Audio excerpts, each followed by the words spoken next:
Hello everyone, this is Lexi, and for today's commander, we're going to be looking at Astarion the Decadent, a 6-mana Orzhov creature that has Death Touch and Lifelink, and two really cool abilities that trigger at the beginning of our end step.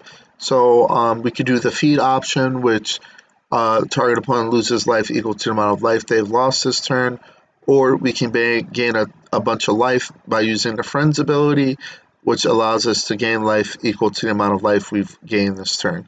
So as far as our creature package, we're going to be playing Johnny's Pridemate to grow, Blood Artist to give us Aristocrat abilities, Bloodthirsty Avatary to grow exponentially as we gain life, Cliffhaven Vampire, which allows us to gain life. Whenever we gain life, each opponent loses one life. We play Daktos to gain life whenever a creature ETBs under our control. Drana's Emissary pings our opponent at the beginning of our upkeep and we gain one life. We play Elas, basically because it's a 2/2 Death Toucher that says whenever the creature enters the battlefield under our control, we gain one life, and then whenever an opponent's creature you control dies, each opponent loses one life. Then we play Grey Merchant of Asphodel, just a way to drain our opponents and gain a bunch of life equal to our Devotion to Black. Then we're playing Gumdrop Poisoner, which for its instant adventure ability creates a food token, but then its other ability when he ETBs makes it so that one target creature gets -X/-X, where X is the amount of life we have gained this turn. Then we play Indulging Patrician. It's a 3-mana flyer with lifelink that says at the beginning of our end step, if we gain 3 or more life, each opponent loses 3 life. Then we play Campbell to punish our opponents for playing non-creature spells, because they will lose 2 life if they do, and we gain 2 life. Then we play Legion Lieutenant to buff up our other vampires. Lotho allows us to generate tokens whenever a player casts their second spell each turn, and then we lose a life whenever this happens. Then we play Marauding Blight Priest that says whenever we gain life, each opponent loses a life. Then we play Markov Baron to boost our vampires. We play Markov Purifier because at the beginning of our end step, if we gain life this turn, and if we pay 2, we may draw a card. Nighthawk Scavenger, just because of the Flying Death Touch and Lifelink, and then its power is equal to +1 plus the number of card types among cards in our graveyard. Then we play Sanctum Seeker to drain our opponents whenever a vampire we control attacks. Sarah Ascendant as a solid 1-drop that's going to come out as a 6/6 with lifelink and flying, especially since we already start with 40 life. So if we do get to play this turn 1, we have a 6/6 flyer with lifelink, which is pretty cool in my opinion. Then we play Soul Warden to gain a life whenever a creature enters the battlefield. Same thing for Soul's Lieutenant. Suture Priest allows us to gain life whenever a creature enters the battlefield under our control, and then whenever a creature enters the battlefield under your opponent's control, you may have that player lose 1 life. Then we play the Gaffer to draw us cards, because at the beginning of each end step, if we gain 3 or more life, we will draw a card. Then we play Tiff Drinker for the Extort ability, so whenever we cast a spell, we may pay either white or black, and if we do, each opponent loses 1 life and we gain 1 life. Then we play Vampire Nighthawk, because it's a solid 3-mana 2/3 with Flying Death Touch and Lifelink.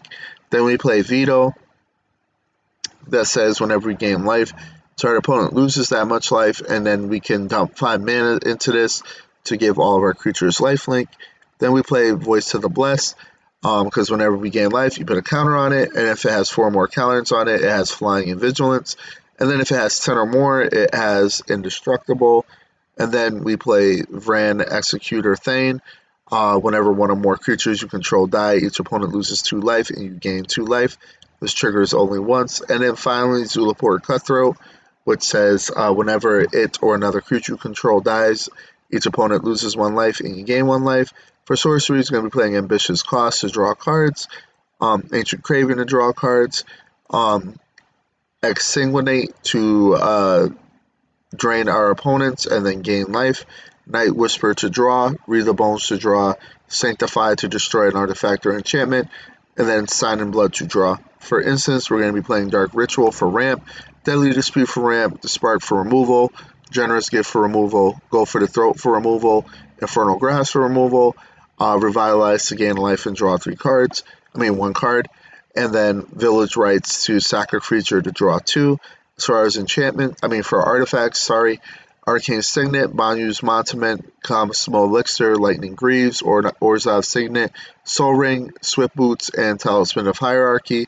For enchantments, we're playing Angelic Concord to generate 4/4 White Angels at the beginning of end step if we gain 4 more life. Bastion of Remembrance to generate a token. Whenever a creature you control dies, each opponent loses a life, you gain a life. Blind Obedience to slow our opponents down. Blessed Chief Ascension to put quest counters on it. And then whenever a card is put into the opponent's graveyard from anywhere, if we have 3 more quest counters, you may have that player lose 2 life, and if you do, you gain 2. Clear Cast to increase our life gain.